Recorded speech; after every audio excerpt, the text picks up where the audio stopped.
Hello friends, कैसे हैं आप सब। आज परसेंटेज का फोर्थ सीरीज चल रहा है। दोस्तों, छोटे छोटे क्लिप में परसेंटेज में पढ़ा रहा हूँ। 10 मिनट, 12 मिनट, 13 मिनट, मतलब 1.5-2 घंटा। अगर टोटल वीडियोस जो होंगे वो 1.5 से 2 घंटे के होंगे। और उसमें किसी भी एग्ज़ाम का कोई भी क्वेश्चन आपसे मिस नहीं करेगा।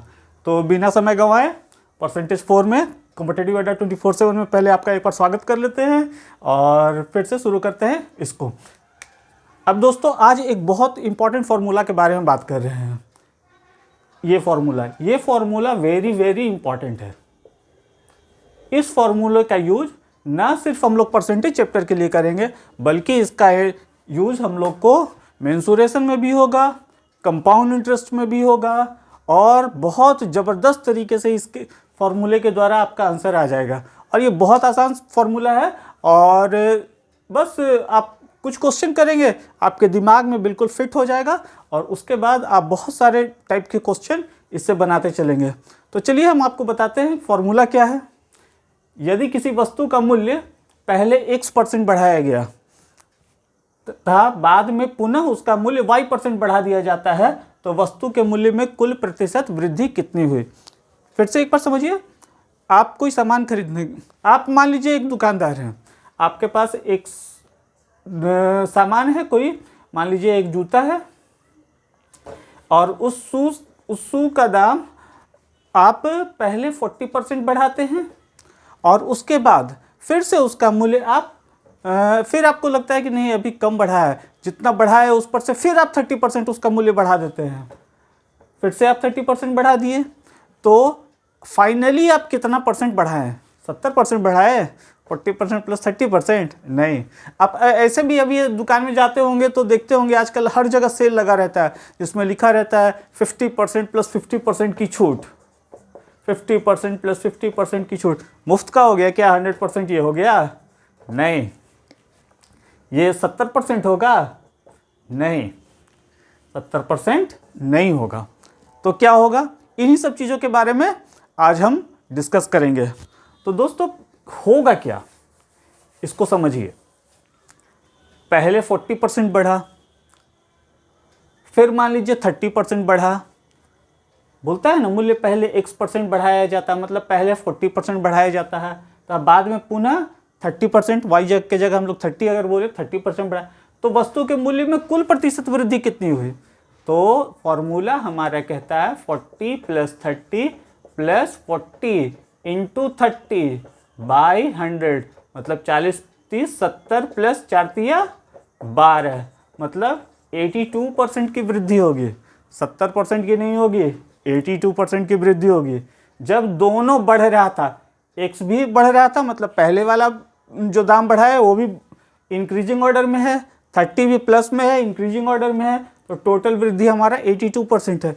इसी तरह से अगर जब बोलता है कि किसी वस्तु का मूल्य पहले 50% घटाया गया, अब जब घटाया गया, जब बढ़ाया गया, तो x हमेशा हमारा प्लस, y भी प्लस, और ये भी प्लस प्लस प्लस ही रह जाएगा।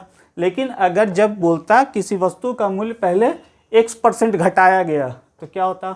-x, तथा बाद में उस वस्तु का मूल्य पुनः y% घटा दिया गया, तब प्लस y की जगह क्या लिखेंगे? -y। फॉर्मूला हमारा क्या कहता है? फिर प्लस और फिर -x इंटू -y बाई 100, मतलब -x -y, और माइनस माइनस क्या होगा? प्लस हो जाएगा, गुना करेंगे तो, और प्लस प्लस प्लस, तो हमारा फॉर्मूला क्या हो जाएगा? xy by 100। कब? जब x भी पहले में भी दाम घटाए और बाद में y भी घटा दिए। जो मैंने बोला ना कि 50% प्लस 50% का डिस्काउंट, तो 50% मतलब -50, फिर से 50% का डिस्काउंट -50, और फिर फॉर्मूला हमारा क्या कहता है? फिर प्लस होगा। उसके बाद क्या होता है? -50 इंटू -50 बाई 100। अब ये -50 कितना हो गया? -100 हो गया, और माइनस माइनस प्लस, और प्लस प्लस प्लस, तो प्लस हो गया, 0 से 0 कट गया, मतलब +25। अब -100 प्लस 25 कितना हो गया? -75, मतलब कि वस्तु के मूल्य में 75% की कमी होगी। -50 बोलता है ना 50% डिस्काउंट प्लस 50% डिस्काउंट, इसका मतलब 100% डिस्काउंट नहीं हुआ, कितना हुआ 75% डिस्काउंट। चलिए अब इसको क्वेश्चंस के माध्यम से भी करते हैं और बेहतर ढंग से समझ में आएगा। ओके, तो चलिए शुरू करते हैं। यहाँ पे मैंने 1-2 क्वेश्चन लिखा और फिर अब बोल रहा है एक जैकेट का मूल्य 1873 रुपया है। जैकेट का मूल्य कितना है 1873 रुपया है। यदि इसका मूल्य पहले 40% बढ़ाया गया तथा बाद में उसका मूल्य 40% घटा दिया गया। अब शुरू में हम बताए थे उदाहरण में जब दोनों बढ़ रहा था, फिर बताया जब दोनों बार घटा मतलब डिस्काउंट हुआ। अब क्या कह रहा है, एक बार मूल्य पहले उस जैकेट पे दाम हम लोग लिख दिए 40% बढ़ा। जैसे कोई मान लीजिए बेईमान दुकानदार है, आप गए दुकान में तो क्या किया कि पहले ही सामान का दाम बढ़ा के रखे हुए हैं। तो कितना बढ़ा के रखे हुए, मान लीजिए वो 40% बढ़ा के रखे हुए हैं और आप गए तो उस पर बोला हो कि हम आपको 40% का इसमें डिस्काउंट देंगे। अब बताइए कि दुकानदार को क्या हुआ, लाभ हुआ या हानि हुआ? लाभ हुआ तो कितने % का लाभ हुआ, हानि हुआ तो कितने % का हुआ? तो उसी तरह का सवाल है ये कि एक जैकेट का मूल्य 1873 रुपया है। यदि इसका मूल्य पहले 40% बढ़ाया गया, बाद में उसका मूल्य 40% घटा दिया गया, तो जैकेट के मूल्य में कितने % की कमी या वृद्धि होगी? दोस्तों हम लोग के फॉर्मूला में इस 1873 का कोई काम नहीं है। हम क्या करेंगे, पहले 40% बढ़ाया गया तो प्लस x हो जाएगा यहाँ पे फॉर्मूला में, अब माइनस y होगा और फिर प्लस माइनस, ये प्लस हुआ ये माइनस हुआ तो प्लस माइनस माइनस, माइनस को प्लस से गुना करेंगे तो माइनस मतलब माइनस XY/100। ये अब हम लोग का फॉर्मूला हो जाएगा। शुरू में हम लोग को प्लस लिखने का कोई ज़रूरत नहीं है, तो x minus Y minus XY/100। अब क्वेश्चन को बनाते हैं। पहले 40% बढ़ाया गया तो प्लस 40 है, फिर 40% घटा दिया गया तो माइनस 40 और फिर माइनस होगा 40 × 40/100। अब 40 में से 40 जाएगा तो क्या बचेगा 0।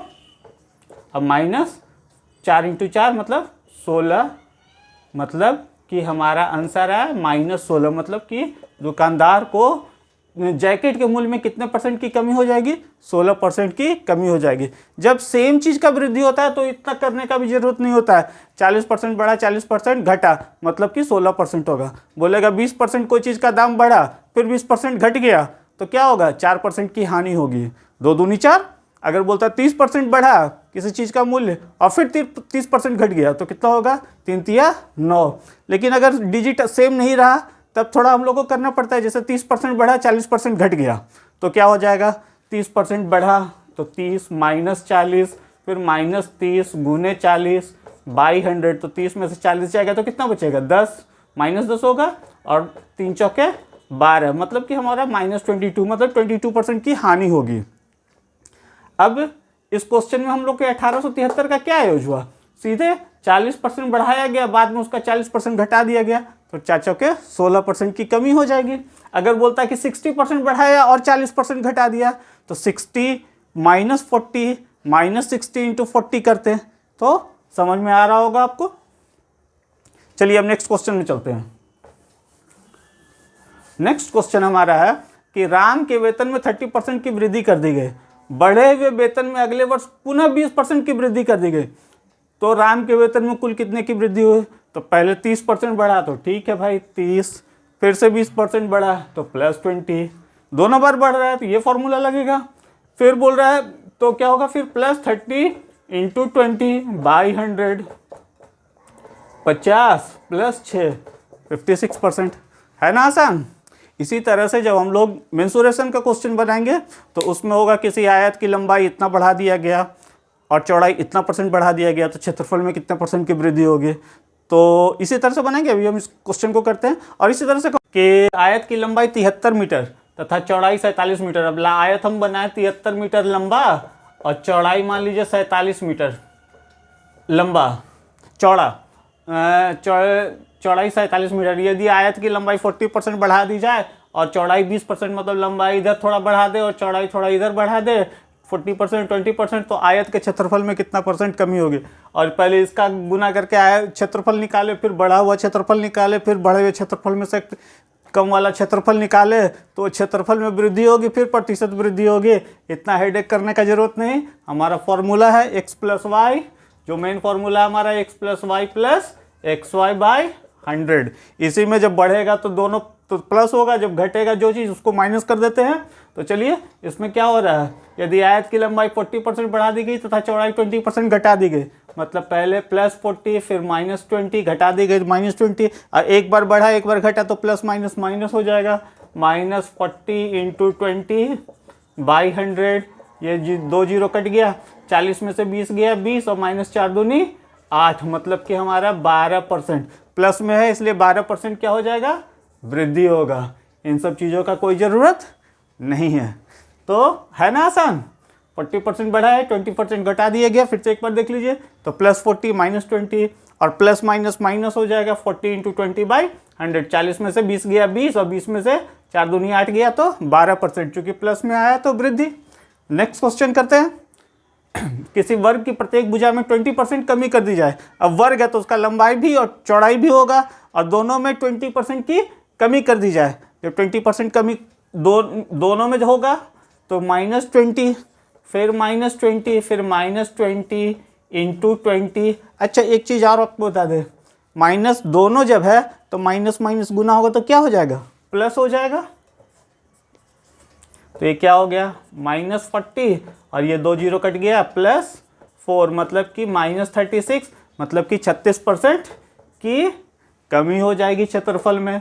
अब उसका वर्ग की भुजा कुछ भी रहे, कोई भी साइड का कितना भी मेजरमेंट रहे, उससे हम लोग को कोई फर्क नहीं पड़ता है। तो जब 20% बढ़ाता है, दोनों चीज़ बढ़ाता है, तो क्या होता है 20-20 40 44% बढ़ जाता है। और जब घट रहा है तो 20-20 40 और फिर -4 हो जाएगा, 36% हो गया -36, 20-20 40 मतलब -40 -20 -22।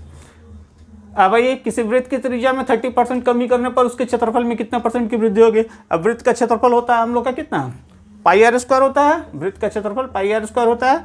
ऐसे हम लोग इसको मेंसुरेशन जब चैप्टर पढ़ेंगे तो उसमें भी हम लोग पढ़ेंगे इसको एरिया के बारे में, पर यहाँ भी हम लोग देख ले रहे हैं कि 30% कमी करने पर, तो जब 30% r² है, मतलब कि r 2 बार कम रहा है, -30 -30 और +30 × 30/100, तो क्या हो गया -60 और +9 बराबर क्या हो गया हमारा -51, मतलब कि 51% की कमी हो गई।